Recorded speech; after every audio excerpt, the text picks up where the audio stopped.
အမေတို့အဖေတို့ထားခဲ့တဲ့လောကီအမွေနဲ့မိမိဘဝတိုးတက်ပြောင်းလဲလာတိုင်းဩငါအဖေနဲ့ငါအမေထားခဲ့တဲ့အမွေဟာငါကဒီစည်းစိမ်တွေရလိုက်တယ်လို့ဟိုမှာအမေတို့တည်ခဲ့တဲ့ကြောင်းလေးပြင်အောင်မှာပဲတစောင်းလေးပြင်အောင်မှာပဲဇီတီလေးထုံးသင်္ကန်းရွှေသင်္ကန်းကတ်အောင်မှာပဲဆိုပြီးတော့တတိတရားနဲ့လောကုတ္တရာအမွေကိုလည်းခံရတယ်အဲ့ဒါမှအမွေခံထိုက်တဲ့သာသမီပိသားတယ်ဟုတ်လားပြီးတော့ပြိဿရဲ့၃ချက်သာပြည့်သွားတယ်အဲ့ဒီအထဲမှာကိုဟာအားကောင်းကောင်းနဲ့ရေရင်ဝန်းလက်ခမောင်းခတ်ပြီးတော့ပြည့်စုံပါတယ်လို့ပြောရတဲ့လူပါသလားဘာဖြစ်လို့မပါလဲမပြည့်စုံသေးလို့ဘယ်တော့ပြည့်စုံမှာမဲပြည့်စုံအောင်ကြိုးစားပါမယ်သာဓုဗျာဟုတ်လားကျွေးမွေမပြတ်ဆောင်ရွက်စီမံမွေခံတိုက်စေလူမြဝေ၍မိဘနှစ်ပါးမိမိကိုရင်ဝင်ထဲမှာနှုတ်ချိုတိုက်ကြွေးအိုအိုအေးနဲ့သချင်းလေးနဲ့ချော့သိမ့်နေတဲ့အချိန်အမေတို့အဖေတို့ရဲ့မျက်လုံးအစုံမှာအားကောင်းကောင်းနဲ့အရင်အနီးကြီးစွာမျောလင်းတဲ့မျောလင်းချက်ကဟေးငါတို့ဟောဒီလောကကြီးထဲကနေသေဆုံးထွက်ခွာသွားရတဲ့အချိန်ဘယ်လိုဘဝကိုပဲရောက်ပါစေကြံရစ်ခဲ့မဲ့ဟောဒီငါသားကြီးကြီးလာရင်ငါသမီးကြီးကြီးလာရင်ကွယ်လွန်သွားတဲ့ငါတို့ကိုရည်မှန်းပြီးတော့ဒါနာကုသိုလ်တွေပြုလိမ့်မယ်သီလကုသိုလ်တွေဆောက်တည်လိမ့်မယ်ဘာဝနာကုသိုလ်တွေပွားများလိမ့်မယ်သူတို့ရတဲ့ဒါနာသီလဘာဝနာကုသိုလ်တွေပြုပြီးသွားတိုင်းမှာဖြင့်အဖေအမြယူတော်မူပါအမေအမြယူတော်မူပါလို့ငါတို့ကိုအမြပေးဝေလိမ့်မယ်ဟောမျောလင်းချက်ဟာပြိတ္တသေသွားတဲ့ဘဝအထိမမျောလင်းဘူးလားလူသားတယောက်ဒီဘဝကနေပြုတ်သွားပြီးသေဆုံးသွားပြီဆိုရင်ပြိတ္တဂတိ၅ပါးရှိတယ်လူဖြစ်ရင်ဖြစ်မဖြစ်ရင်နတ်ဖြစ်အဲ့ဒီကောင်းတဲ့နတ်ဘဝမဖြစ်ဘူးဆိုရင်ငရဲဖြစ်မဖြစ်ရင်တိရစ္ဆာန်ဖြစ်ကဲငရဲနဲ့တိရစ္ဆာန်ဖြစ်သွားရင်လည်းသာဓုမခေါ်နိုင်တော့ဘူးလူနဲ့နတ်ဖြစ်သွားရင်လည်းကောင်းတဲ့ဘဝရောက်သွားလို့သာဓုမခေါ်နိုင်တော့အဲ့ဒီမှာဝမ်းနည်းစရာကောင်းတာကသေဂာနီဆဲဆဲလေးမှာသာသမီဆွေမျိုးပစ္စည်းဥစ္စာအရာရာတစ်ခုခုကိုနှောင်ဖွဲပြီးတော့တန်ရောစင်နဲ့တည်သွားရင်မကျွတ်လွတ်တဲ့ပြိတ္တာကြီးဆိုပြီးတော့ကိုယ်အနီးနားမှာပြန်ဖြစ်တတ်တယ်ဟုတ်လားဒီတော့တန်ရောစင်တမြင်နဲ့မကျွတ်မလွတ်တဲ့ပြိတ္တာကြီးဘဝများအမေနဲ့အဖေအကယ်၍များရောက်ခဲ့မယ်ဆိုရင်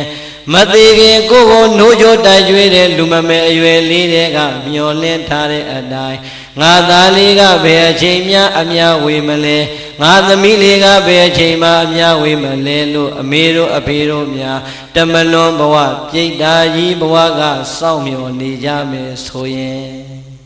ကဲသားသမီးကအမေနဲ့အဖေသေသွားပြီဘာမှမဆိုင်တော့ဘူးဆိုပြစ်မြန်ထားရင်ဝမ်းနည်းစရာမကောင်းဘူးလားမမြင်ရတဲ့အမေတို့အဖေတို့ရဲ့ဘဝကိုမမြင်ရတဲ့မျက်ရည်တွေကဒုက္ခပေးနေလိမ့်မယ်။အော်ငါတို့ကတော့မျောလင်းချက်ကြီးစွာနဲ့မွေးခဲ့လိုက်ရတာငါတို့သားသမီးတွေကငါတို့သေသွားတဲ့အချိန်ရောက်တာတောင်မှငါတို့ကိုယဉ်မှန်းပြီးတော့ကောင်းမှုကုသိုလ်လေးမပြုကြပါလားလို့တမလွန်ဘဝကများအဖေနဲ့အမေမျက်ရည်ဆက်လက်နဲ့ကြာရအောင်မယ်ဆိုရင်ဝမ်းနည်းစရာမကောင်းဘူးလားဒီတော့အာလုံးတို့တရားဓမ္မတွေဟောဒီထဲမှာအဖေနဲ့အမေနှစ်ယောက်လုံးရှိသေးတဲ့ပုဂ္ဂိုလ်တွေလည်းပါရင်ပါမယ်ဒါမှမဟုတ်ရင်အဖေသေဆုံးသွားပြီးတော့အမေသာကြံခဲ့တဲ့ပုဂ္ဂိုလ်တွေလည်းပါရင်ပါမယ်ဒါမှမဟုတ်ရင်အမေသေဆုံးပြီးတော့အဖေသာကြံခဲ့တော့တဲ့ပုဂ္ဂိုလ်တွေလည်းပါရင်ပါမယ်အေးနောက်ဆုံးမိဘနှစ်ပါးလုံးသေဆုံးသွားတဲ့ပုဂ္ဂိုလ်တွေလည်းပါနိုင်တယ်မပါနိုင်ဘူးလားဦးဇင်းတို့ဒီပင်လည်းအဖေဆုံးသွားပါပြီဟုတ်လားဒီတော့ပြောလိုတာကပြိဿကိုယ့်ကိုမျောလင့်ချက်ကြီးကြီးနဲ့စောင့်မျောနေမဲ့အဖေတို့ရဲ့မျောလင့်ချက်ကိုဒီဘဝကကိုမပေးရင်ဟိုးမမြင်ရတဲ့အဖေတို့အမေတို့ရဲ့ဘဝကြီးဟာဘလောက်ပူလောင်လိုက်မလဲဆိုတာစဉ်းစားကြည့်ရင်ကြောက်စရာမကောင်းဘူးလားဒီတော့ပြိဿကိုပြန်ပြီးတော့သုံးသပ်ကြည့်ပါငါသည်သေဆုံးသွားတဲ့အဖေတို့အမေတို့ကိုယဉ်မှန်းပြီးတော့ဒါနာသီလဘာဝနာကောင်းမှုတွေပြု၍ဘဏ္ဍခါများအမြဝေခဲ့ပြီးပြီလေဘဏ္ဍကြီးများသာဓုခေါ်အောင်စွမ်းဆောင်ခဲ့ပြီးပြီလေပြိဿရေစဉ်းစားကြည့်စမ်းပါအမတ်တမဲ့နဲ့နေနေတဲ့သားသမီးတွေအများကြီးမရှိဘူးလား ရှိတယ်ဒါကြောင့်ဥစဉ်ကဒီမှာကွယ်လွန်သူမိဘအဘိုးဘွားများရည်စူးရေးဆိုတော့သိဝမ်းသာတာပဲဘာပဲပြောကိုကောင်းဖို့ပြုနိုင်လို့ပြုတဲ့အချိန်မှာအခုဦးဝင်းနိုင်တို့ဒေါ်ကြီးကြီးမေတို့တတိတရားနဲ့မိဘနှစ်ပါးကိုရည်စူးလိုက်တယ်ဆိုရင်ကျန်တဲ့သားသမီးတွေလည်းဒီတိုင်းပဲဖြစ်ရမယ်ဟုတ်လားဦးစင်းတို့ဘုန်းကြီးဆိုပေမဲ့အမှတ်တမဲ့မနေဘူးနေတိုင်းပြေးရွတ်တယ်ပဋ္ဌာန်းရွတ်တယ်တရားထိုင်တယ်ဘုရားဝပန်းတောက်တော်ရည်တွေနဲ့ကပ်ပြီးတိုင်းည12နာရီမထိုးခင်17နာရီခွဲလောက်ရောက်ပြီဆိုတာနဲ့အဖေကိုတေချာခေါ်ဖိတ်အမြတန်းနေပြီးဝေးနေတိုင်းပဲလုပ်ရပါတယ်ဘာဖြစ်လို့လဲ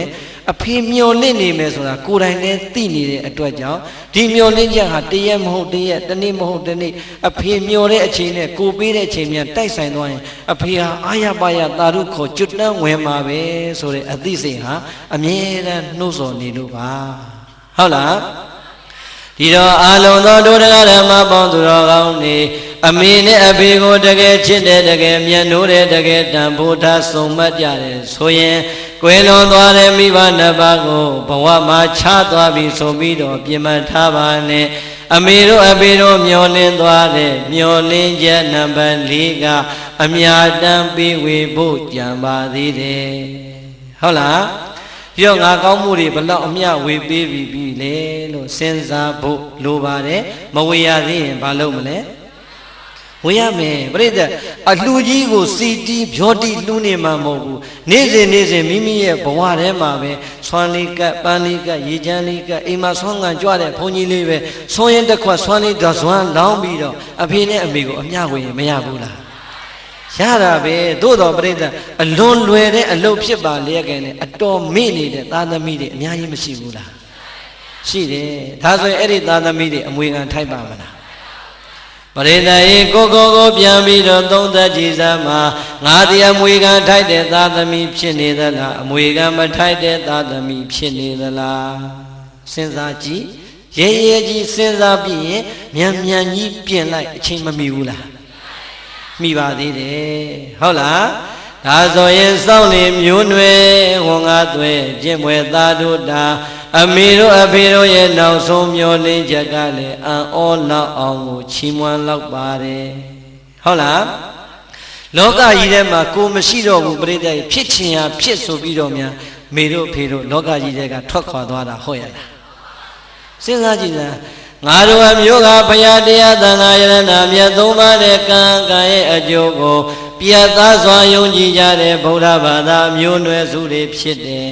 ငါတို့ရဲ့ဘိုးဘွားဘွေပင်လက်ထက်ကလေးကဟောဒီဗုဒ္ဓသာသနာကြီးကြီးပွားတိုးတက်အောင်ဆောင်ရှောက်လာခဲ့တာဖြစ်တယ်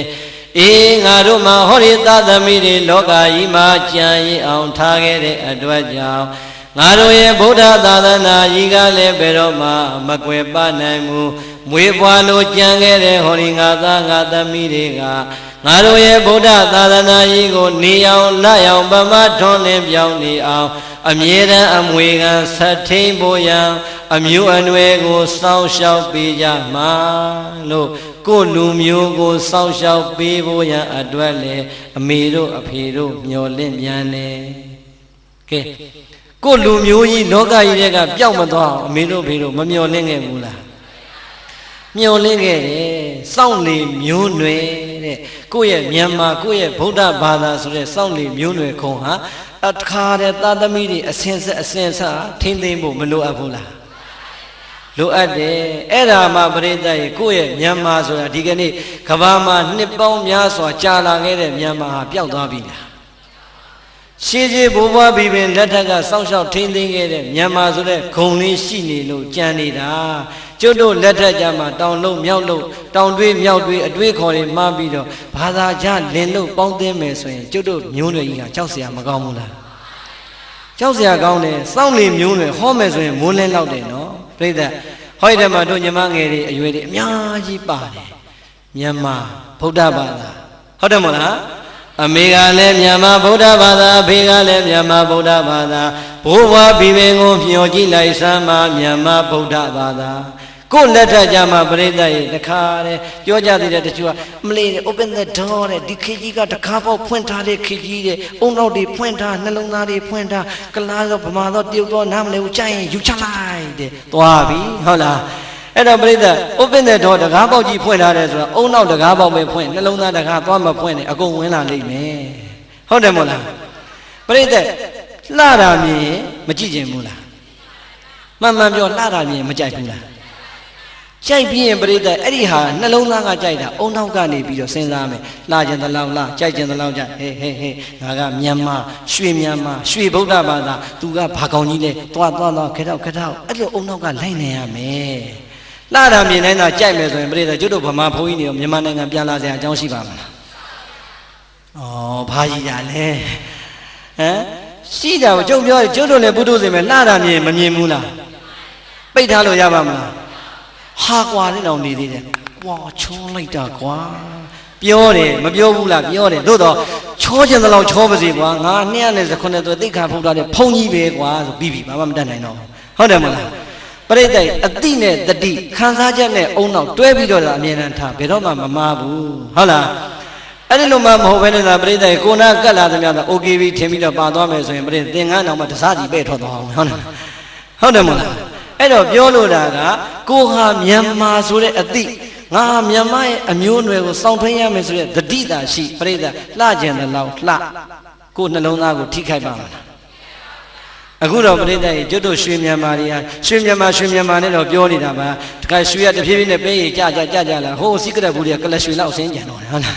အဲ့ဒါမျိုးလည်းမဖြစ်စေနဲ့ဟုတ်လားအဲ့တော့ဦးဇင်းတို့ပြောလို့တာကစောင့်လေမျိုးနွယ်ဆိုတာကဘုန်းကြီးတွေရေတောက်ဟောနေလို့လည်းမရဘူးမြန်မာမျိုးသမီးတွေကိုယ်တိုင်ကစောင့်ရှောက်ရမှာဟုတ်တယ်မလားခုနကပြောသလိုပေါ့လှတာမြင်ရင်ကြည့်ခြင်းပဲလှတာမြင်ကြိုက်မယ်သို့တော့အဲ့ဒီကြိုက်တယ်ဆိုတဲ့နှလုံးသားကဖြစ်ပေါ်လာတဲ့ခံစားချက်ကိုအုံနောက်ကချက်ချင်းတကားပိတ်လိုက်ဟေးမဖြစ်ဘူးဆိုရင်ပြိတ္တတတိဝင်မသွားဘူးလားခုမညာခမများတို့ဒီမကွေးမှာတော့မသိဘူးရန်ကုန်မှာဖြစ်နေတဲ့ပြဿနာပြိတ္တကိုရီးယားမင်းသားကဗမာမင်းသားတဲ့တာနေပြီဟမ်မကွေးမှာကိုရီးယားမင်းသားကြိုက်တာမဲလားဩဗျာကျုပ်ကမကြိုက်ဘူးမှန်ဟုတ်လားကျုပ်တို့လည်းကိုရီးယားမင်းသားမင်းသမီးကိုကြိုက်လို့မရဘူးဘာမောင်းတဲ့ကိုထည့်ထောင်းနေတာဘာဖြစ်လို့လဲသိလားဗမာပြည်ကျုပ်တို့ပြန်ရောက်ခါစားဘာတူလဲချွန်စောနဲ့အွန်စောဖြစ်စားနေတာရန်ကုန်မှာတရားပွဲ9နာရီစလို့မရဘူးခေါ်ဘကလမ်းဆိုဘုံဘုံရေခဏလေးဆွဲထားပါဖြတ်ထားပါဟာဘာဖြစ်လို့တော့ဟာတယ်လီဖုန်းဆိုစကားမပြီးသေးဘူးတဲ့ဒီနေ့ကဂျွန်စောနဲ့အွန်စောဒုက္ခပါပဲကွာလို့ဂျွန်စောနဲ့အွန်စောလာတော့လေကျွတ်တို့ဘုံကြီးကပဲအရှုံးပေးရတာ7နာရီမှကျောင်းကထွက်သူတို့ကလည်း7နာရီထုံးမှပလင်ပေါ်ဘုံကြီးရောက်မှပဲအင်ရဆင်းလာကြတော့တရားပွဲ7နာရီမှစရတယ်ဟုတ်လားဩဂျွန်စောနဲ့အွန်စောပြီးသွားပြီဆိုတော့ပျော်လိုက်တာဟာဒီကောင်2ကောင်ပြီးသွားရင်တော့ငါတို့တရားပွဲ9နာရီစလို့ရပြီလို့ဟုတ်လားကားလေးသပြီးတော့ပြင်မယ်ထွက်မယ်လို့ခါချင်းဘုံဘုံရေမလာနဲ့အောင်အခုကောင်ကပုံမိုက်တယ်ဘယ်သူလဲဆိုဒရိုက်တာရင်တဲ့ဟုတ်လားသွားပြန်ပြီဒါရိုက်တာရင်နဲ့တွေ့တော့လဲကျုပ်တို့ပဲရှုံးတာပဲကဲမထူးဘူးကွာဒီလောက်တောင်ကြိုက်တဲ့လူကြိုက်ကြတဲ့ဟာငါတို့ရှုံးရင်လည်းရှုံးမသိတော့ဟုတ်လားဒါရိုက်တာရင်ပြီးပြီလည်းပြောရောဒီကြားထဲမှာပါသေးတယ်တချို့ကကျင်းတဲ့အောင်မြောက်တာပါသေးတယ်ဗါတယ်ဟလားကျုပ်ယောဂီအဖွားကြီးတွေခင်ဗျားတို့မင်းညတော့ဘာလို့တရားစကားမလဲဖုံဖုံရဲ့တဲ့အာနာပါတယ်ရှောက်ရမှာဘာဖြစ်ရှောက်သမ်းမှာအာမနာမင်းညမင်းသားတွေတအားလာတာတဲ့ဒါကြောင့်မလာနိုင်ဘူးတဲ့60ကျော်နေပြီဟုတ်လားအဲ့တော့ तू ကရောရောက်ပြောတယ်ဖုံဖုံနဲ့ပြောရမှာနောက်ထပ်အာနာနာရှိဘာလဲအိုင်မင်းသားလေးနဲ့ဖုံဖုံနဲ့ခက်ဆင်တဲ့ဟုတ်လားဩကျောက်ကအဲ့ကြတော့နည်းနည်းကြီးနေတော့ဩမဆိုးပါဘူးလို့ဟုတ်လားကြည့်ပါလို့သေချာကြည့်နော်လို့နောက်ထပ်ဘယ်နေရာတွေတူသေးလဲလို့ဟုတ်လားအဲ့တော့ပြိတ္တရဲ့အဖွားကြီးတွေဒါရိုက်တာရင်ရတော့ကြိုက်တာအဲ့တော့ဩပြီးသွားပြီပေါ့လေဒါရိုက်တာရင်ပြီးရင်လည်းတို့တရားပွဲ9နာရီစမှာဟောမကြဘူးသူတို့စကားဆုံးမဆုံးနိုင်ဘူးဟာခင်ဗျားတို့ဟိုမင်းသားပြီးသွားပြီဆိုလို့တရားပွဲ9နာရီမစသေးဘူးဆိုဟာဘုံဘုံရင်နောက်တစ်ယောက်လာပြန်ပြီသူတို့ဒရိုင်မာကင်နဲ့ဟုတ်လားဒရိုင်ဘာကင်ဆိုလို့ကျုပ်ကတော့ငငယ်ချောလေးမှဘယ်မှာတော့ခင်ဗျားတို့ဒရိုင်ဘာကင်ကျုပ်ကကြည့်လိုက်တာဟိုမှာအဖွားကြီးဒီကနီးနေပြီဟုတ်လားအဲ့ဒါလည်းသူတို့ကြိုက်တာပဲဟုတ်လားနောက်ဆုံးပြိတ္တရေဘာမှမရအောင်တော့ကိုကအဲ့ဒီမှာရောပါသွားဟုတ်လားဘာဖြစ်တရားပွဲမရှိတဲ့နေ့ကျရင်မထူးဘူးသူတို့တော့ပြောမှလည်းငါတို့ကြည်ပူအောင်တော့ကြည်ထားမှာပဲဟုတ်ကြကြီးတဲ့နေ့မှာတိုက်ဆိုင်ရဟန်းမသမီးတွေဖုံးဆက်တယ်ဖုံးဖုံးနဲ့ဒီနေ့တရားပွဲမသွားဘူးလားမပေးဘူးဟာဒီနေ့မရှိဘူးဘာလုပ်နေလဲဖုံးဖုံးနဲ့အေးနင်တို့လိုပဲငါလည်းစကားကြည့်နေတာလို့အမလေးတဲ့တပည့်တော်တို့လည်းကြော်ညာဝင်တဲ့အချိန်မလို့ဘုံဘုံကိုဆက်တာပြီးရင်ကြည့်ရအောင်ပါတဲ့ဟုတ်လားအဲ့တော့နင်တို့ကဘသူ့ကိုကြည့်ပြီးဘာပြောနေငါလည်းကြည့်တာကြည့်တယ်ဟာဘုံဘုံအဲ့မင်းသားလေးချောတာလေးတဲ့အရင်ကောင်းနေအပလာဖြစ်သွားပြီတဲ့ဟာဘသူတော့ငါပြောပါတော့လီအောင်ကြီးလေးဆိုလားအောင်မလေးပရိသတ်ဖြစ်ကျင်တော့ကျုပ်ကလည်းမြင်တာလီအောင်ကြီးတခါမှမမြင်ဟုတ်လားအဲ့တော့ဘုံဘုံလည်းကြည့်တယ်လည်းပြောသေးဘာကိုကြည့်ပြီးဘာကိုကြိုက်နေမသိဘူးလို့ငါတော့အဲ့ဒီကောင်အာယုံဆိုင်လို့ကိုမရအောင်ငါမြင်တာလဲအွန်စောတယောက်မြင်တာပဲလို့ ဇောအလဲလဲရောက်သူကမကြည့်နိုင်ဘူးဘုံမောလည်းအွန်ဇောကြီးသွားကြည့်နေလီအောင်ကြီးကြည့်ပါအဲ့ဒီလိုတော့မပြောနဲ့လေလို့ကိုယ်အကြိုက်နဲ့ကိုဘောလို့ဟုတ်လားအဲ့တော့ပြိဿကြီးပြောလို့တာကခုဗမာမင်းသားကနေပြီးတော့ကိုရီးယားမင်းသားအထိကြိုက်မနေဘူးလားကြည့်ပါကြိုက်ပါဒါပေမဲ့လို့ပြိဿပါမသွားနဲ့ပြဿနာမရှိဘူးဟုတ်တယ်မလားအဲ့ဒါပြောချင်တာပဲစောင့်နေမျိုးနွယ်ဆိုတာအဲ့ဒါပဲပုရုဇဉ်တဘာဝရလှတာမြင်ကြိုက်ခြင်းပဲကြည့်ခြင်းပဲကောင်းတဲ့အတန်လေးကြားရင်ခဏခဏကြားခြင်းပဲသို့တော်ပြိဿစဉ်းစားလိုက်ပေါ့ကိုကစောင့်နေမျိုးနွယ်ဩငါမြန်မာဗုဒ္ဓဘာသာငါတို့ကကိုယ့်မျိုးကိုယ့်အနွယ်ကိုယ့်ဘာသာသာသနာကိုစောင့်ရှောက်ထိန်းသိမ်းမှတို့ရဲ့ဘာသာသာသနာလူမျိုးကဘာတည်သိမ်းတည်နေမှာပေါ့ဆိုတဲ့တတိလေးနဲ့သာနေရင်အမေတို့အဖေတို့ရဲ့မျော်လင့်ချက်ကိုလည်းဖြည့်ရရောက်တယ်ဖရာစကားကိုလည်းနားထောင်ရရောက်တယ်ဟုတ်တယ်မို့လားဒီကဘယ်နဲ့ချက်ပြီးသွားပြီလဲကျွေးမွေးမပြတ်ဆောင်ရွက်စီမံမွေခံတိုက်စေလူများဝေ၍စောင့်လေမျိုးနွယ်တဲ့ပရိသတ်၅ချက်တော့ပြီးသွားပါပြီအဲ့ဒီ၅ချက်ကိုညီအောင်လိုက်လာတဲ့သာသမီတွေအမွေခံထိုက်တဲ့သာသမီတွေဖြစ်ပါလိမ့်မယ်ညီအောင်မနေတိုင်းမလိုက်နာမကျင်သုံးမှုဆိုတဲ့သာသမီတွေအမွေခံမထိုက်တဲ့သာသမီတွေဖြစ်ပါလိမ့်မယ်ဒီတော့ကိုယ်ဘယ်ထဲမှာပါလဲဆိုတာအမှတ်ပေးပြီးပြီလားဘယ်ထဲမှာပါလဲဘယ်ထဲမှာပါလဲ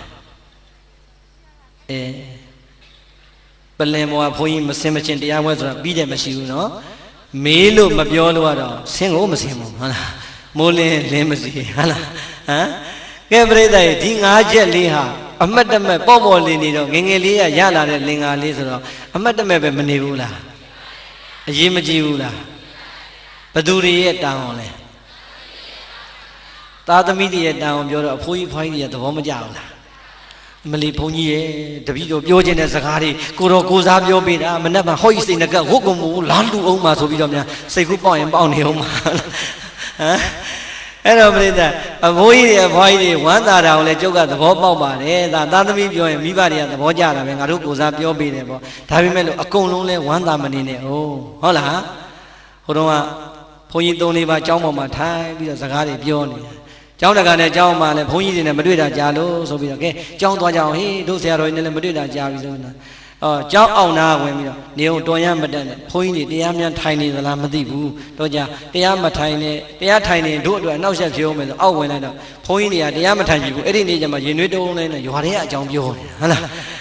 အဲ့တော့တအိမ်မိတအိမ်ဘသူအိမ်ကဘသူကတော့ကွာဘလို့ကွာဘသူကဘာဘသူနဲ့ဘသူနဲ့ကဘာဖြစ်နေတာနဲ့ပြောနေတော့ကျောင်းတကာကြီးကမျက်နာလေးပြက်လာပြီးတော့ဒကမာကြီးကိုလက်ကုပ်တယ်မိမတို့ပြန်ကြရအောင်တဲ့ဟုတ်လားအဲ့တော့ဒကမာကြီးကဟင်ရှင်ယူနေတာဘုန်းကြီးနဲ့တွေ့ဖို့လာတာဘုန်းကြီးနဲ့မှမတွေ့ရတယ်ဘာကိစ္စပြန်ပါလဲအားလိုက်တာမိမရ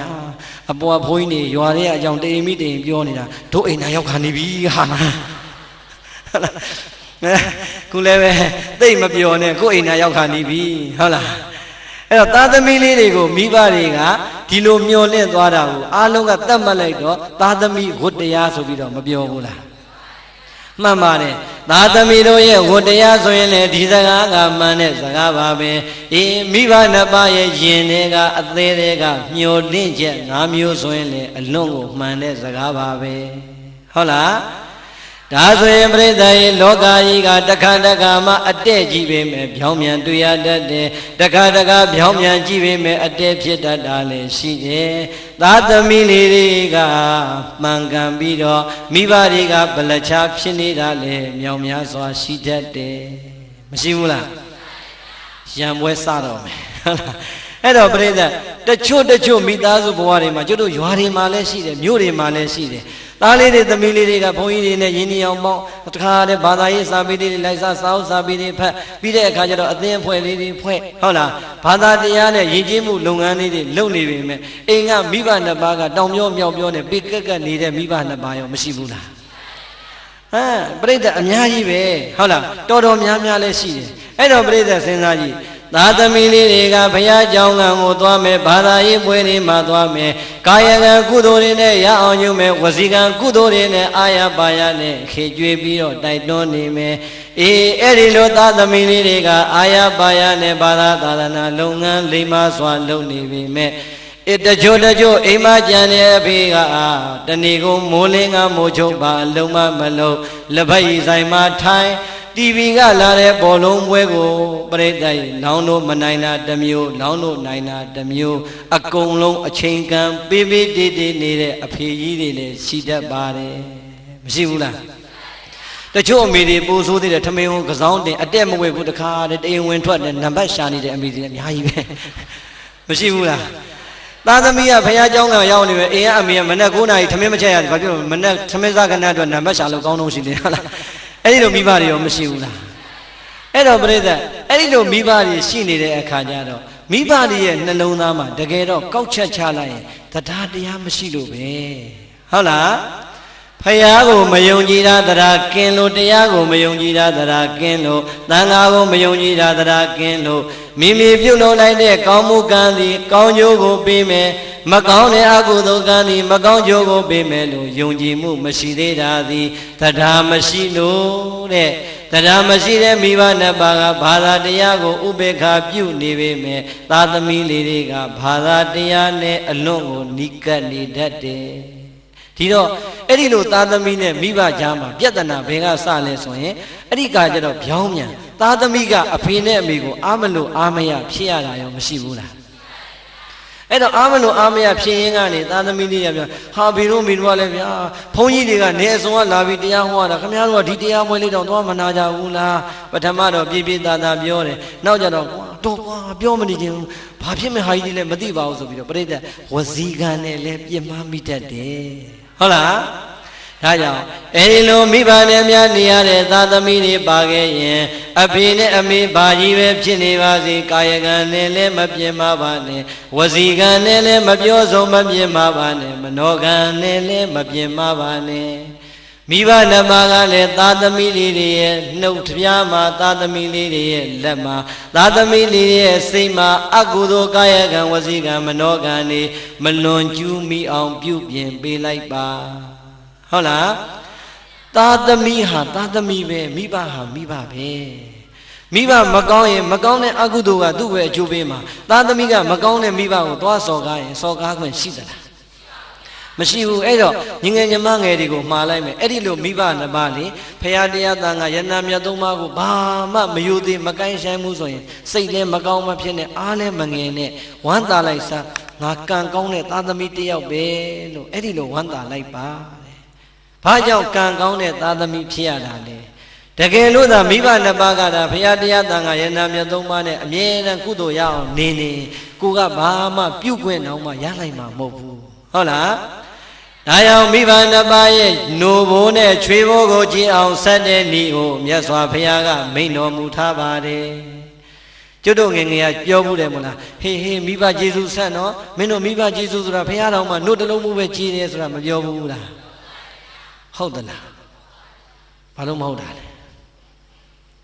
စဉ်းစားပြိဿတခါတခါမှမြန်မာနိုင်ငံမှာမဟုတ်တာတွေအမှန်ဖြစ်နေတာတွေအများကြီးပဲဒီမှာမြတ်စွာဘုရားကတခါတည်းဟောခဲ့တယ်အမေနှုတ်ဘိုးနဲ့အဖေချွေးဘိုးကိုမင်းတို့ကြည်အောင်ဆက်တဲ့ဤငါဘုရားပေးခဲ့မယ်ဆိုပြီးတော့ပေးခဲ့တယ်ဟုတ်လားဒါကြောင့်ခုနကတို့တရားနာပြိဿပေါင်းသူတော်ကောင်းတွေကိုသာသမီတွေကမိဘပြုရမယ်ဤဘယ်နှနည်းပေးခဲ့ပြီလဲငါးနည်းဆိုတော့ပြိဿလက်ချိုးလိုက်ဘယ်နှချောင်းပဲရမလဲလက်ကဘယ်နှချောင်းရှိလဲတို့ပရိသတ်ကိုဒီနေရာကနေ1000တန်က1ရွက်900တန်က1ရွက်2ရွက်ထောင်ပြမယ်ဘယ်အရွက်ယူမလဲလို့မင်းဘာပြောမလဲဩတော်လိုက်ကြတာ1000တန်ယူမယ်ဟုတ်လားကြိုက်လိုက်တာနော်ဘာဖြစ်လို့1000တန်ယူချင်တာလဲများလို့ဟာအဲ့ဒါဆိုအားကြမှာအဲ့ရနေပြီးတော့ငကတ်နဲ့ဘီးနဲ့ချုပ်ပြီးထောင်ပြယူဘယ်ဟာယူမလဲကျုပ်မေးကြည့်ပါလားဟမ်ဒကမာကြီးတွေလုံနေငကတ်ယူမလားဘီးယူမလားဆွဲကျုပ်ယူမလားထောင်ပြကြည့်လေကျုပ်ကတော့အကုန်လုံးယူမှာအဲ့တော့ပြိဿ90ရာခိုင်နှုန်းပဲရလို့အားငယ်မှာသလိုနောက်ထပ်90ရာခိုင်နှုန်းမြတ်စွာဘုရားကထပ်ပေးတယ်အာသတိတတ္တသမရယသမတပေတိနိဝေသေတိပဋိဋ္ဌာပေတိဘုရားတရားသံဃာယရဏမြတ်သုံးပါးနဲ့ကံကံရဲ့အကျိုးအပေါ်မှာယုံကြည်မှုတရားတရားမရှိသေးတဲ့မိဘနှစ်ပါးရဲ့နှလုံးသားကိုတရားတရားတွေတည်အောင်တရားတရားတွေခိုင်အောင်တရားတရားတွေမြဲအောင်အဲ့ဒီသားသမီးတွေပြုစုလိုက်မယ်လှုပ်ပေးလိုက်မယ်ဆိုရင်အမေနိုးဘိုးနဲ့အဖေချွေးဘိုးကြည်အောင်ဆက်နေတဲ့ပထမနီးနဲ့ဆက်နေတာဟော အမေတို့ဘိုးနဲ့အဖေချွေးဘိုးကြည်ကျင်နေဆိုရင်အမေတို့အဖေတို့ကိုဖယားကိုယုံကြည်အောင်ကြီးညိုအောင်တရားကိုယုံကြည်အောင်ကြီးညိုအောင်တန်ခါကိုယုံကြည်အောင်ကြီးညိုအောင်ပြုစုပေးပါတဲ့စောင့်ရှောက်ပေးပါအဲ့ဒါဆိုရင်သားကောင်းလိမ်မာသမီးပိတသွားပါပြီတဲ့ကဲပရိသတ်ကြီးအမေနဲ့အဖေကိုတရားတရားရှိအောင်လုပ်ရတာမလွယ်ဘူးလားလွယ်လွယ်လေးပဲပရိသတ်ကြီးလူတယောက်ဟာမိုက်နေတယ်ဆိုတာလည်းအမြဲတမ်းမရှိဘူးလိမ်မာနေတယ်ဆိုတာလည်းအမြဲတမ်းမရှိဘူးဟုတ်တယ်မဟုတ်လားအဲ့တော့မတိသေးလို့မကြည်ညိုတာရှိမယ်လေးလေးနက်နက်မတိသေးတဲ့မိဘနှစ်ပါးကိုလေးလေးနက်နက်သိအောင်တရားတွေဖွင့်ပြီးတရားဝဲတွေကျင့်ပပြီးဟုတ်တယ်မဟုတ်လားတရားစာပေတွေများများလေးဝေဖတ်ပြီးအဲ့ဒါဆိုရင်မိဘနှစ်ပါးရဲ့စိတ်တွေကတရားဘက်ကိုရိုင်းလာမှာပဲဟုတ်လားဒါကြောင့်လူမှုကရုဏာသင်ညီငယ်ညီမငယ်တွေကတော့အမှန်တော်တော်ဟုတ်တာသူတို့ကအကုန်ဘက်ပေါင်းစုံတဲ့ကိုမကွေးမျိုးကြီးကိုကောင်းကျိုးပြုနေတာဟုတ်လားဒီတော့ပြောချင်တာကမိဘနှစ်ပါးရဲ့နှလုံးသားထဲမှာဖရာတရားတန်ခါယန္နာသုံးပါးနဲ့ကံနဲ့ကံရဲ့အကျိုးကိုယုံကြည်တတ်တဲ့သရာတည်သွားပြီဆိုရင်အဲ့ဒီသားသမီးဟာအမေနို့ဘိုးနဲ့အဖေချွေးဘိုးကိုကြည်အောင်ဆက်လိုက်တာပဲဟုတ်တယ်မလားဒီတော့ခတ်တယ်လားမခတ်ဘူးနောက်ထပ်ကြံသေးတယ်သားသမီးလေးတွေကအရွယ်ရောက်လာပြီမဲ့အသိဉာဏ်ရင်းလာတော့တောက်ရစာရမှမသိအေးကအဖေကပရိသတ်ရေရွာသားဆိုရင်လည်းထမင်းအောက်ကမထွက်တဲ့အဖေတွေအများကြီးရှိသေးတယ်မြို့သားဆိုရင်လည်းဘီယာဆိုင်ကနေမပြန်လာတဲ့အဖေတွေအများကြီးရှိသေးတယ်မရှိဘူးလားတာကြီးတွေသမီးကြီးတွေအပြိုလူပြိုဖြစ်လို့တက္ကသိုလ်ကျောင်းသူကျောင်းသားကြီးတွေဖြစ်နေတဲ့အထိတောက်လို့ကောင်းလို့ဆိုတဲ့အဖေတွေမရှိဘူးလားကဲဝမ်းထဲစရာမကောင်းဘူးလားအဲ့တော့ပြိဿလူဟာရှက်တတ်တဲ့အရွယ်ရောက်လာရင်ရှက်ရမ်းရမ်းတတ်တယ်ဆိုတာမရှိဘူးလားဒီတော့သားသမီးလေးတွေကတငယ်ချင်းအပေါင်းအသင်းကြားမှာကိုယ့်အဖေကရတမားကြီးလို့ပြောခံရရင်ဘယ်သားသမီးခုံယူခြင်းမလဲယူခြင်းမလားဒါကြောင့်အဲ့ဒီလိုမိဘနှစ်ပါးပါရင်လည်းမိဘနှစ်ပါးကပြန်လိုက်ပါသားငယ်သမီးငယ်တွေကလည်းမိဘနှစ်ပါးကိုချင်းသီလမကောင်းမှုဆိုရင်အပြစ်တွေတင်ပြီးတော့အချိန်နဲ့မဖြုံးကြပါနဲ့သီလမပြည့်စုံတဲ့မိဘနှစ်ပါးကိုသီလပြည့်စုံအောင်စောင့်ရှောက်ထိန်းသိမ်းလိုက်ခြင်းဟာဒုတိယအမေနို့ဘိုးနဲ့အဖေချွေးဘိုးကိုအခြေဆက်တဲ့နည်းပဲတဲ့ဟုတ်လားအလုံးစုံတို့တရားနာပရိသတ်ပေါင်းသူတော်ကောင်းတွေမြတ်စွာဘုရားလက်ထက်တော်ကာလတုန်းကအမ္ဘပါဠိထေရီမာကြီးဆိုတာကြားဘူးတယ်မို့လားဘယ်လိုကြားဘူးလားလဲမကွေးသူလားဟမ်အမ္ဘပါဠိထေရီမာကြီးဆိုတာပရိသတ်ကြီးငယ်ငယ်ရွယ်16 19 18 25နှစ်လောက်အထိအလွန်လှတဲ့အရွယ်မှာပြည်တန်စာမာကြီးဖြစ်ခဲ့တယ်။ဘာဖြစ်ခဲ့လဲ။ပြည်တန်စာမာကြီးဖြစ်ခဲ့တယ်။အံ့ဩစရာကောင်းလိုက်တာအလှအပကိုအရင်ပြပြီးတော့ပြည်တန်စာလှုပ်လာတဲ့အဲ့ဒီအမ္ဘပါဠိထေရီမာကြီးဟာအသက်50ကျော်60ဝန်းကျင်ရောက်တော့သာယဟန္တာရဲ့ဟောကြားတဲ့တရားကိုနာပြပြီးတော့မှသာသနာပေါင်းကိုဝင်ပြီးတော့ယဟန်ပြုလိုက်တာကိလေသာကင်းတဲ့ယဟန္တာထေရီမာကြီးဖြစ်သွားတယ်။ဟုတ်လား။ကဲအမေကပြည်တန်စာသားကယဟန္တာသားကသာဟာငါအမေပြည်တန်စာကြီးငါအဖက်လို့မဖြစ်ဘူးငါကယဟန္တာပဲဆိုပေါ့ပေါ့ရောရောတောင်းမဲ့နေလိုက်မယ်ဆိုရင်သားယဟန်လည်းအမွေခံမထိုက်တယ်လို့ပြိဿကြီးဟောဒီမှာအမေဖြစ်တဲ့ပုဂ္ဂိုလ်ရောတန်ဖိုးကြီးမားတဲ့တရားကိုရပါမလားအဲ့ဒါပဲအမေသီလပြတ်တာသီလပြတ်တာဒကန္နာပဲသားသမီးလုပ်ပေးရမယ်တောင်းဟာသားသမီးတောင်းအောင်မယ်ဟုတ်တယ်မဟုတ်လားဒါရောအလုံးသောဒုဒကဓမ္မပေါင်းသူတော်ကောင်းတွေကိုအာလုံးသိကြတဲ့ဇာကြောင်းလေးတစ်ခုပြောပြရစေအရှင်သာရိပုတ္တရာကြီးဆိုတာဒုပရိသတ်ကြားဘူးတယ်မို့လားဟောကြားဘူးမှဖြစ်မှာမို့အဲ့ဒါမှမကြားဘူးလေမေဇိမကိုကြီးဆိုတိမဟုတ်တိမမဟုတ်တော့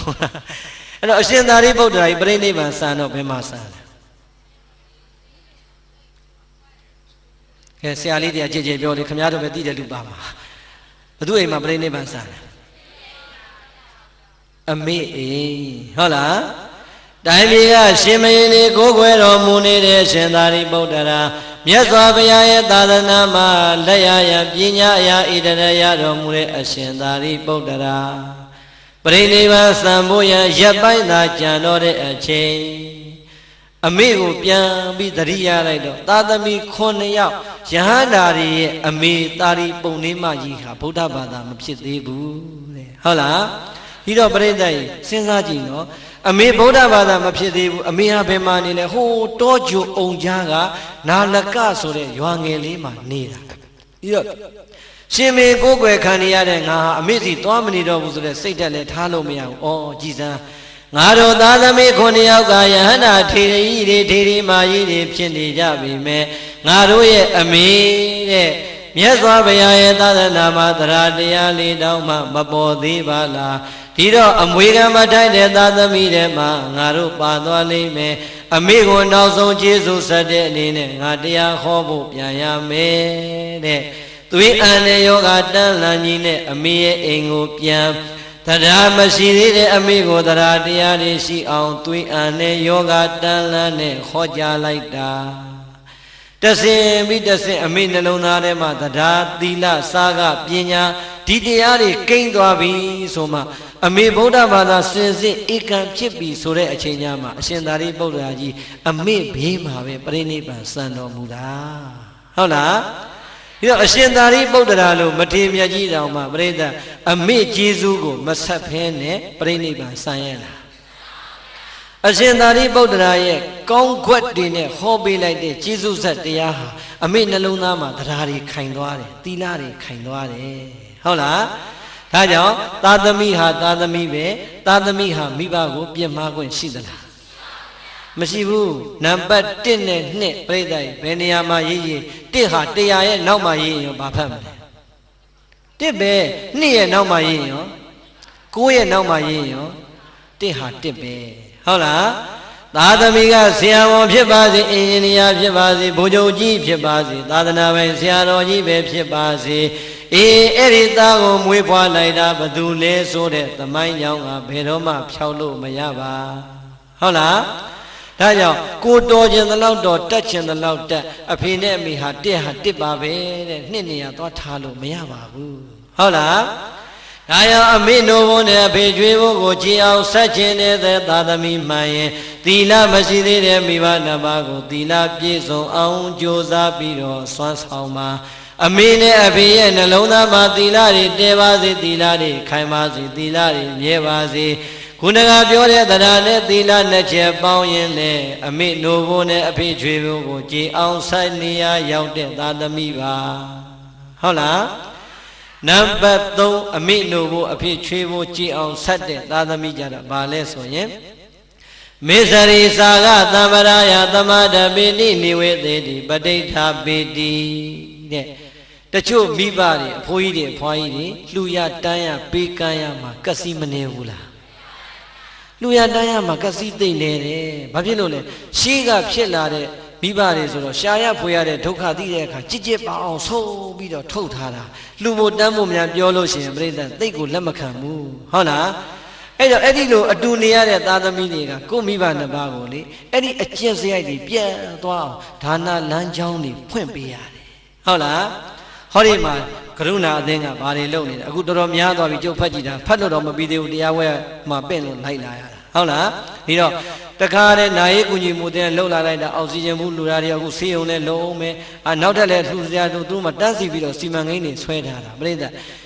ကစီးနေတဲ့မိဘနှစ်ပါးကိုမသိကြအောင်ဆောင်ပြီးတော့ပြစ်မထားရဘူးဟုတ်လားလက်ကလေးတို့1000များတဲ့ထင်တဲ့အဖေနဲ့တွေ့ရင်1000ကိုတန်းအမှုမခံရဘူးအဖေကရုဏာအသင်းကလေအောက်ဆီဂျင်ဘူးတွေလှူနေတယ်စီပီကန်နဲ့လုံးမှာတဲ့အဖေ1000လိုက်လှူလိုက်ပါလားဟော1000ထွက်လာပြီနောက်တစ်လလောက်ကြာရင်သူတို့စီမံကိန်းထဲမှာဘာတွေပေါ်ပြန်ပြီ1000လောက်လှူလိုက်ပါလားဟော1000နဲ့ပြောတော့10ကပြည့်တော့1000အဲ့ဒီလိုတဆင်းပြီးတဆင်းသွား1000 10ကပြောတော့တသိန်းမိဘနှစ်ပါးရဲ့တရားတရားကိုလက်တွေ့နဲ့ပြပြီးတော့ခေါ်ရင်မိဘနှစ်ပါးတိုင်းပါပါတယ်ဟုတ်လားမမြင်ရသေးတယ်ဟိုဘယ်နိုင်ငံမှာဘာကြီးလုပ်နေတယ်လှူပါလားဆိုတော့အစာတွေကကစီနေတဲ့လူဘယ်လှူလိုက်မလဲမြင်နေရတဲ့ဟောဒီမှာမကွေးမျိုးကကရုဏာအသင်းပြိဿအဝေးကြီးမဟုတ်ဘူးလုပ်နေတဲ့လုပ်ငန်းတွေအများကြီးမရှိဘူးလားတခုရင်လက်ညှိုးထိုးပြပြီးတော့အဖေတို့အမေတို့လှူပါလားအဖေတို့အမေတို့ရှာထားတာတွေဘာလို့မှလည်းသိသွားရင်ကိုယ်တော့ပါမှာမဟုတ်ဘူးကျမတို့ကလည်းဝိုင်းဝန်းတာတို့ခေါ်နေတာပေါ့ရေစက်ချတာမြင်နေတာပေါ့ဒါပြောလိုက်စမ်းမအောင်မလေးလှူမှာပါဟုတ်လားအဲ့တော့ပရိသတ်သားသမီးကအစည်းအရုံးကောင်းမှလည်းမိဘကပါတာအဲ့တော့သားသမီးကလည်းငြိမ်ပြီးမိမ့်မလဲမလွင်တဲ့နေပေါ့သင်တို့အမွေတွေအများကြီးရတာပေါ့ဟုတ်လားအဲ့ဒီလိုလဲကြိတ်မနေရဘူးဟုတ်လားအဲ့တော့သားသမီးနဲ့မိဘစီယုံရေးကောင်းတဲ့နီးလေးတနည်းပေးခဲ့အောင်မလားကျုပ်ရဟန်းမတယောက်ကျုပ်နဲ့အသက်အတူတူပဲသူကရဟန်းခန္ဓာလို့ရဟန်းမပြောတာဘုံဘုံရေးတဲ့ပိဋကတ်သုံးပုံလှူခြင်းလို့တဲ့လှူမောလို့ ဟဲ့ပြီးတော့တော့ပါဠိတော်ထာဂရတိကဗီဒီယိုအစုံဆိုရင်ခုဆိုရင်8 သိန်းလောက်ကြတယ်ဆိုမလီကြပါစေတဲ့လှူမှာတဲ့အဖေတို့အမေတို့အတွက်ကိုလှူပေးကျင်တာတဲ့လှူပေးဆိုပြီးလှူလိုက်ဟုတ်လား8 သိန်းခွဲလောက်ကြလဲကြာတော့ तू ကရေစက်ချတဲ့နေ့ကျတော့ဘုံဘုံတော်တဲ့ရေစက်ချတဲ့နေ့ကျရင်အဖေတို့အမေတို့ရှိကြရင်3 သိန်းပဲကုန်တယ်လို့ပြောနော်တဲ့ဟာလောကကြီးကနေတမျိုးကြီးပါလားလို့သူများတွေက3 သိန်းလူပြီးတော့30ကျွားကျင်တာလို့နေ့ညမှာ8 သိန်းခွဲကုန်တဲ့လူ3 သိန်းပဲရေစက်ချရမယ်ဆိုမဟုတ်သေးပါဘူးမဟုတ်ဘူးဘုံနဲ့အဖေအကြောင်းနဲ့သိတဲ့အတိုင်းပဲ तू က3 သိန်းအထိဆိုရင်ပြုံလေးနဲ့လှူတယ်တဲ့3 သိန်းကျော်သွားရင်မကျင်တတ်ချင်ဘူးတဲ့အဲ့တော့ကဲမထူးဘူးတို့မောင်နှမပေါင်းပြီးတော့မုတ္တဝါဒကံလေးလွန်ကျူးလိုက်ကြတာဗောဆိုလားအဲ့တော့ကျုပ်ကအလူလာတဲ့နေ့ကျတော့ဒကာကြီးပြောဒကာကြီးဒီမှာကောင်းမှုရှင်ထိုးထားတာတွေ့လားဟာတပည့်တော်ကောင်းမှုရှင်ဘယ်သူလှူထားလဲဒကာကြီးသမီးလှူထားတာလို့ဒကာကြီးအဲ့ဗီဒီယိုရောစာအုပ်တွေရောအကုန်လုံး1 ဆက်မှာ3 သိန်းပဲကြတယ်ဆိုတော့အဲ့တော့ပြိဿကြီး तू ကသဘောတွေကြနေတာအဲ့တော့လေကဲအဖေရေစက်ချတော့ရောပြုံကြီးနဲ့ပြီးမသွားဘူးလားသာသမီလိမ်မာတော့အဖေလည်းပဲပြုံးနေအဲ့တော့တို့မကွေးမျိုးကဒကာဒကမတွေအဖေတို့အမေတို့ဟုတ်လား10 သိန်းလောက်တူပြီးတော့1 သိန်းလောက်ရေစက်ချတာလိုချင်လည်းကျုပ်နဲ့ညှိကျင်လာခဲ့ပါဟုတ်လားခွင်ကြည့်လို့ရပါတယ်ဟုတ်လားဟောကျုပ်တော့မဟုတ်ပါဘူးနိုင်ရေးကုညီမှုအသင်းတော့ပါကရုဏာရှင်များအသင်းကိုလူချင်းပြောတာပါဟုတ်လားအဲ့တော့ဘာပဲပြောပြိဿကြီးသာသမီပါနှပ်ဖို့မလိုအပ်ဘူးလားလိုအပ်တယ်ကျုပ်တို့ယဉ်ကျေးတဲ့ဒကာကြီးတယောက်ရှိတယ်ဟိုဟောမှနေတာကောညံကုန်းမှနေတာသူ့အိမ်သွားရင်လေဒကာကြီးလမ်းစိပြက်နေလို့ငွေ2000လောက်တော့ကျုပ်ချီးလိုက်ပါအောင်လှူလိုက်ပါအောင်ဆိုရင်လှည့်မကြည့်တော့အဲ့တော့သာသမီတွေဖုံးလည်းအားလိုက်တာတဲ့ဆာလူခံလိုက်တယ်ပြီးတော့မှဆိုင်းဖြောလိုက်ရတာပဲဟုတ်လားသူ့အိမ်မှာဆိုင်းတွေအများကြီးဒကာကြီးတို့စီမှာစားတဲ့ဆန်အဆင်ပြေတယ်ဗျာအကြောင်းရောင်းရင်တော့ဘယ်လိုလုပ်စားမှမသိဘူးဒီဆန်လေးများအကြောင်းလှူလိုက်တော့အာ2 အိတ်လှူလိုက်မယ်ကိုတော့2 အိတ်လှူလိုက်မယ်ဘာရမလဲအဲ့ဒီနေ့သင်္ဘောစိတ်မှာပဲထားခဲ့လိုက်တာဟုတ်လားဈေးကအဲ့မှာနေရတယ်အဲ့တခါကျတော့ပြိဿတွေလူကြီးတွေကဗာကြံဖန်ပြီးတော့ကစီနေတာသူတိုင်းနေမှာတိုင်းတာအဲ့တော့ငွေဆိုရင်မထိနဲ့မရဘူးရွှေဆိုရင်မထိနဲ့မရဘူးဆန်ကြတော့ရတယ်စီကြတော့ရတယ်အဲ့ဒါမနေ့ကညာစီနဲ့ခေါ်ဆိုလည်းခေါ်ပေးမယ်ဟုတ်လားဟုတ်လားအဲ့တော့ဒုပရိသစဉ်းစားတော့နှမျောတွန့်တင်နေတဲ့မိဘ2 ပါးကိုပေးကမ်းအောင်လှူဒန်းအောင်စွမ်းဆောင်နိုင်အဲ့ဒီသားသမီးဒီအမေနှုတ်ဝန်းနဲ့အဖေချွေးဖို့ကိုအခြေဆက်နေတဲ့နံပါတ်3နီးကိုပိုင်အောင်လုပ်နေတာဟုတ်လားဒုပင်ကြီးပညာသမရာယသမာဓပေတိနိဝေသေတိပဋိဋ္ဌာပေတိအေးမိဘရဲ့နှုတ်ဝန်းနဲ့ချွေးဖို့ကိုကြည်အောင်ဆက်ခြင်းနဲ့ဆိုရင်တော့ပြိဿရဲ့နံပါတ်4နီးကပါလဲဆိုရင်ပညာမတတ်သေးတဲ့မိဘ2 ပါးကိုပညာဓာတ်ကြီးဖြစ်အောင်ကြိုးစားပေးပါပြိဿအမေနှုတ်ဝန်းနဲ့အဖေချွေးဖို့အခြေဆက်တဲ့နီးနောက်ဆုံးနီးသည်ပညာမတတ်သေးတဲ့မိဘ2 ပါးကိုမလုပ်ပြရမလဲပညာသင်ပေးရမှာဘာပညာသင်ပေးမလဲ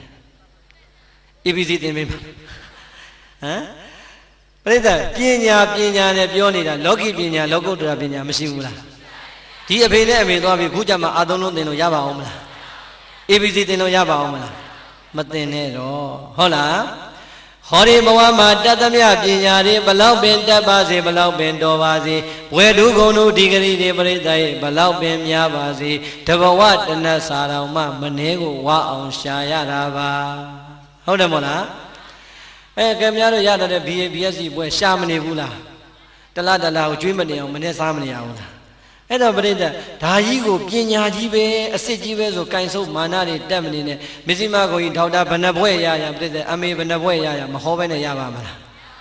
ဟောရတာပဲဟုတ်လားဟောမှပဲအလုပ်ဖြစ်တာဟုတ်ဒီတော့ဘုန်းကြီးလည်းပဲဘွဲ့ရတော့လဲဟောမှအလုပ်ဖြစ်တာလူလည်းပဲဘွဲ့ရလဲအလုပ်လုံးမှစားရတာပဲဒီတော့ဒီပညာကိုပညာအစစ်လို့ပြောလို့ရပါမလား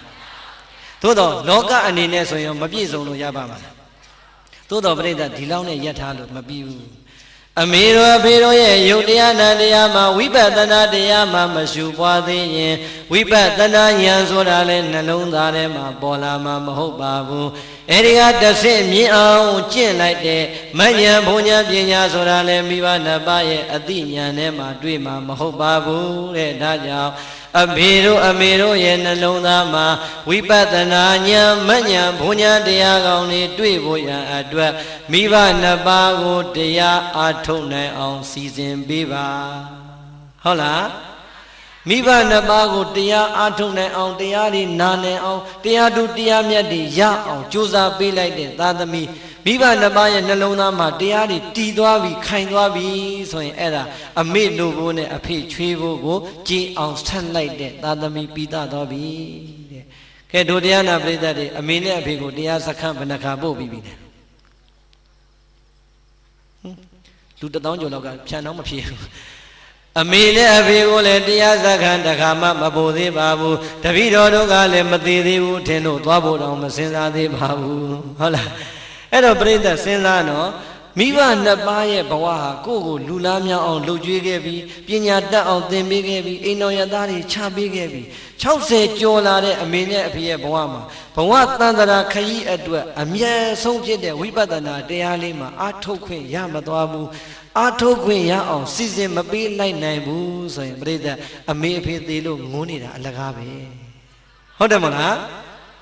ဒါကြောင့်မိဘနှစ်ပါးရဲ့နှလုံးသားမှာတရားတရားမရှိရင်တရားတရားတွေတည်လာအောင်သီလတွေမရှိရင်သီလတွေပြည့်စုံလာအောင်ပေးကမ်းစွန့်ကြဲတဲ့စိတ်ဓာတ်တွေမပေါ်ရင်ပေးကမ်းစွန့်ကြဲခြင်းလာအောင်ဝိပဿနာတရားတွေအာမထုတ်ခြင်းသေးရင်ဝိပဿနာတရားတွေအာထုတ်ဖြစ်အောင်ကြိုးစားပေးမယ်ဆိုရင်နဲ့အမေနို့ဘိုးနဲ့အဖေချွေးဘိုးကိုကြည်အောင်ဆက်လိုက်တဲ့သာသမီပိသပါပြီ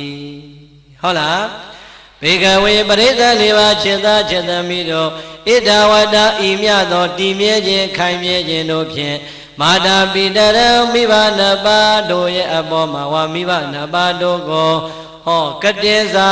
ကျေးဇူးတွေပြန်လဲပေးဆက်ပြည်တည်လဲဟောတိဖြစ်ပါပေပฏิကတေစာမိဘနှစ်ပါးရဲ့ကျေးဇူးတွေကိုအတုတ်တပံပြန်လဲပေးဆက်ပြည်တည်လဲဟောတိဖြစ်ပါပေဣတိသောဘဂဝါဘုန်းတော်6ပါးသခင်ဘုရားရှင်ကိုရောမြတ်ကြီးသည်အဟောစာကရုဏာရှိသွားမေတ္တာအဖြင့်မိန်ကြတော်မူခဲ့ပါပေသတည်း